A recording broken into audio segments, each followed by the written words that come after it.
연합뉴스 TV는 시청자 여러분들의 높아진 대선에 관한 관심을 예리하고 깊이 있게 해설드리는 대선 상황실 코너를 마련했습니다. 박진영 기자가 다녀왔습니다. 시시각각 변한 대선의 중요 이슈와 현장 분위기를 전해드리는 대선 상황실 박진영입니다. 선거일 연재 5년 이상 국내에 거주하고 있는 40세 이상의 대한민국 국민이고 정당이 없어도 일정 수의 추천을 받아 3억 원의 기탁금을 내면 대통령 선거에 출마할 수 있습니다. 직선제가 채택된 이후 아직 정당 없이 대통령에 당선된 경우는 없기 때문에 일단 소속 국회의원이 있는 더불어민주당, 자유한국당, 국민의당, 바른정당, 정의당에서 한 명씩 5명의 후보가 19대 대선에 출마할 것으로 보입니다. 현 상황이 선거 당일까지 이어진다면 지난 17대 대선 이후 다시 한번 5파전으로 선거가 치러집니다. 2007년 대선은 한나라당 이명박 후보와 대통합민주신당 정동영 후보, 여기에 무소속 이회창, 창조한국당 문국현, 민주노동당 권영길 후보가 출마했습니다.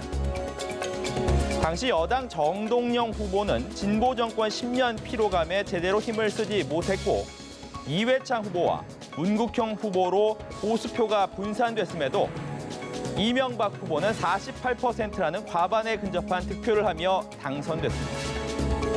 최근 정치 상황을 2007년과 유사하다고 하는데 만약 오자 대결까지 성사된다면 오랜 기간 지지율 선두를 달리고 있는 문재인 후보가 유리할 수 있다는 분석입니다. 따라서 역전을 노리는 다른 후보들은 양자 구도를 만들어야 해볼만 하다는 생각을 하게 됩니다. 이번 대선은 저 안철수와 문재인의 대결이 될 것입니다. 때가 되면 국민의당도 본당으로 민주당으로 돌아가는 그런 그런 게 생길 겁니다. 마찬가지로 바른정당도 자유한국당에서 일부 떨어져 나간 그런 분과한 작은 집에 불과합니다. 역대 대선에서 양자 구도로 분류될 만한 부분은 2번 있었습니다. 2002년 대선은 팽팽한 양강 구도였습니다.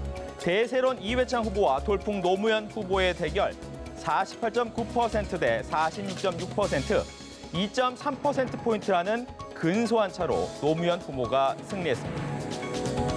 2012년 대선은 문재인 후보와 안철수 후보가 단일화에 성공하면서 그야말로 양자 대결이 성사됐습니다. 박근혜 후보 대 문재인 후보의 대결에서 처음으로 과반을 넘는 대통령이 탄생했습니다. 하지만 2위를 한 문재인 후보도 48%라는 절반에 육박한 지지를 받았습니다. 양자 대결이 되려면 국민의당, 자유한국당, 바른정당 간 연대는 불가결한 요소입니다. 하지만 탄핵에 책임이 있는 자유한국당과의 연대는 역풍을 고려하지 않을 수 없는 문제입니다. 더불어민주당, 중도보수, 자유한국당, 정의당, 사자 대결 가능성도 있습니다.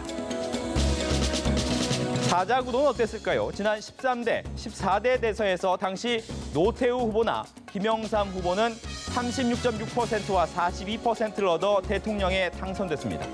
하지만 지지율 분산은 초기 국정 운영의 부담으로 작용했고 노태우 대통령은 3당 합당으로 돌파구를 찾으려 했습니다.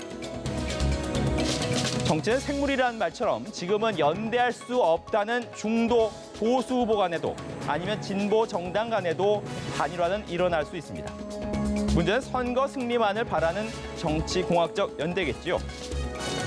차기 대통령의 가장 우선적 과제 중 하나는 통합입니다. 여기에 적폐를 청산하고 개혁을 수행하기 위해서는 국민의 절대적 지지가 필요합니다. 그런 의미에서 인위적 양자 대결보다는 결선 투표를 도입하자는 주장도 일리가 있어 보입니다. 지금까지 대선 상황실이었습니다.